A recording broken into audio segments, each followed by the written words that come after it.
Assalamualaikum warahmatullahi wabarakatuh. Hari ini nak buat ulasan perlawanan di antara Perak menentang Fedah United, yang mana Perak menang 5-1 hasil jaringan 4 Syarif Fikri, 1 gol Hemedi Paula, Fedah pula Veles bergol. Okey, aku mulakan dengan pasukan Perak. Kelebihan dan kekuatan pasukan Perak. Yang pertama semalam adalah pairing antara Fido Sayadi dan juga Kenny Paras. Seperti mana yang kita tahu, Fido Sayadi sebelum ni dia bermain sebagai winger ataupun sebagai right wing kan untuk pasukan Perak. Tetapi semalam Mehmet Durakovic mengubah caturan dengan meletakkan Kenny Paras dan juga Fido Sayadi bermain di midfield, dan kedua-dua pemain ni bermain sebagai defensive midfielder. Yang mana gandingan baru dua orang, Kenny dan juga Fido Sayadi, membuahkan hasil bagi pasukan Perak apabila mereka berjaya menyeimbangkan pasukan pertahanan Perak dan juga menyeimbangkan barisan hadapan Perak. Yang mana kita dapat lihat pada perlawanan semalam, terutamanya Kenny Paras, dia bermain dengan sangat baik di bahagian defensive midfielder dan dia juga banyak membantu bahagian serangan Perak. Yang mana kita dapat lihat saat Kenny duduk kat bawah, saat Kenny duduk kat atas kan.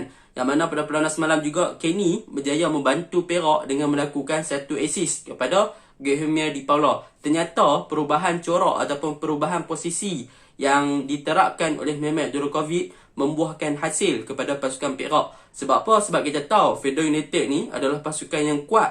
Untuk perlawanan-perlawanan sebelum ni mereka seri yang Pahang, mereka kalah tipis dengan Kedah dan sebagainya kan. Tetapi lawan Perak mereka kena bantai. Semuanya terletak kunci kepada dua gandingan baru ni, iaitu Fido Sayadi dan juga Kenny Paras. Kemungkinan hampa tak bersetuju dengan aku, tetapi apa yang aku nampak adalah dua player ni sebenarnya memainkan peranan yang paling penting untuk barisan tengah Perak pada perlawanan semalam. Okey, yang kedua, apa yang aku suka adalah gandingan Golek dengan Syarul Saad. Yang mana pada perlawanan semalam, gandingan Golek dan Syarul Saad ni adalah bagaikan sebuah harita kebal apabila mereka berjaya mematahkan serangan daripada Fedah United dengan mudahnya kan. Memanglah kita tak boleh nak nafikan perkara tu. Sebab apa? Sebab kita tahu kemampuan dan ability yang dimiliki oleh Syarul Saad dan juga Golek kan, ketenangan untuk mengawal bahagian pertahanan. Untuk fullback pasukan Perak pula, Amirul Azhan dan juga Rekyudin, memang dua-dua player ni adalah player yang selalu melakukan overlapping, membantu bahagian serangan, melakukan crossing dan juga melakukan intercept sekiranya di musuh menyerangan ataupun pasukan Fedah menyerang. Memang bahagian pertahanan Perak semalam membantu banyak kepada pasukan Perak bagi menghadapi pasukan Fedah United ketika mereka menyerang kan. Ini adalah satu peningkatan yang baik oleh pasukan Perak di bahagian pertahanan dan juga bahagian tengah. Okey, yang ketiga apa yang aku suka adalah mengenai Syarif Fikri. Apa nak tahu? Syarif Fikri semalam dia jaringkan 4 gol. Untuk kali terakhir pemain tempatan jaringkan 4 gol adalah Hadi Yahya pada tahun 2000 apa aku tak ingat, tetapi Hadi Yahya tu dia jaringkan 4 gol dan lepas tu tak ada siapa dah pemain tempatan yang menjaringkan lebih daripada 3 gol waktu menentang sesebuah pasukan. Ini membuktikan yang sebenarnya pemain tempatan atau mempunyai Malaysia masih lagi mempunyai pure striker yang mampu untuk bersaing dengan pemain-pemain import sekiranya diberi peluang dan minit permainan yang cukup.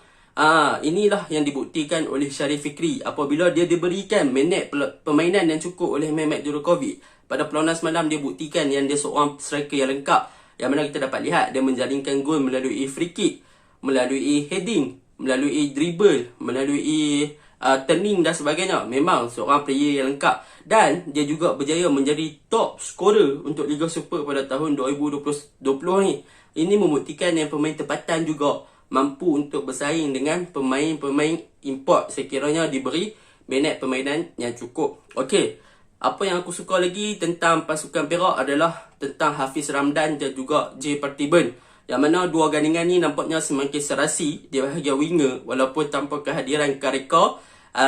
Itu yang aku suka. Sebab apa? Sebab semalam Hafiz Ramdan banyak melakukan gerakan-gerakan berbahaya ke arah Fedah United kan, ke arah pertahanan pasukan Fedah United, sehingga membolehkan beberapa free kick yang dimenangi oleh Hafiz Ramdan. Dan juga J. Partiban, aku nampak dia masih lagi bergelut dengan kecederaan dia, tetapi pada perlawanan semalam dia tetap memberikan 100% apa yang dia mampu untuk pasukan Perak, yang mana menyebabkan pasukan Perak menang 5-1 pada perlawanan semalam.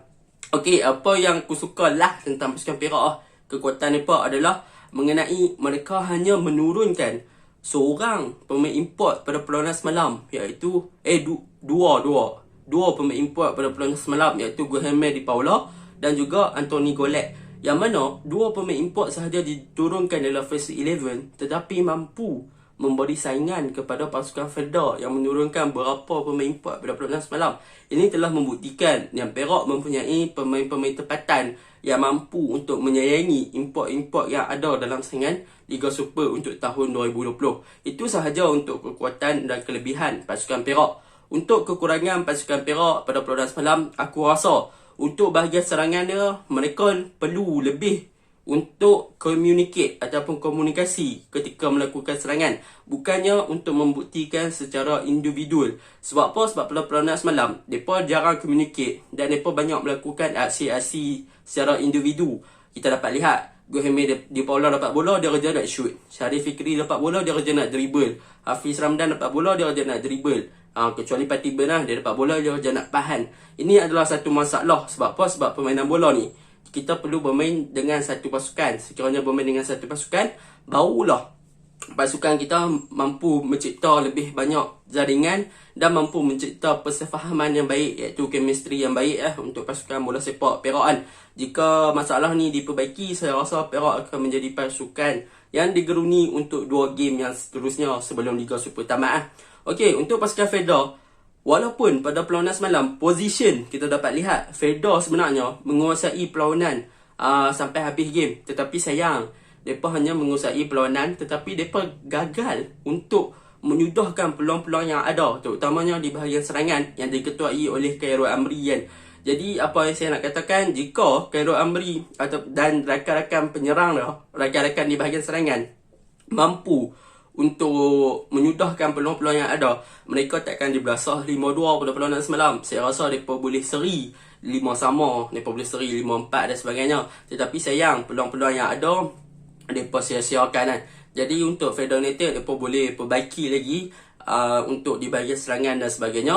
Manakala untuk bahagian defense, selepas pertukaran yang pertama di bahagian back tengah tersebut dengan membawa masuk seorang player yang bernamba 30, pasukan pertahanan Fedah United agak kucak kacir lah selepas pertukaran tu. Sebab saya rasa kemungkinan chemistry Popov dengan pemain nombor 30 tu tak sama dengan pemain sebelum tu kan. Itu memberi impak yang sangat besar kepada pasukan Fedah United. Sebab apa? Sebab sebelum ni saya tengok gameplay Fedah United waktu lawan Pahang, lawan Kedah, bermain dengan agak lain lah daripada gameplay pada mentang Perak semalaman. Kemungkinan besar saya tak tahu.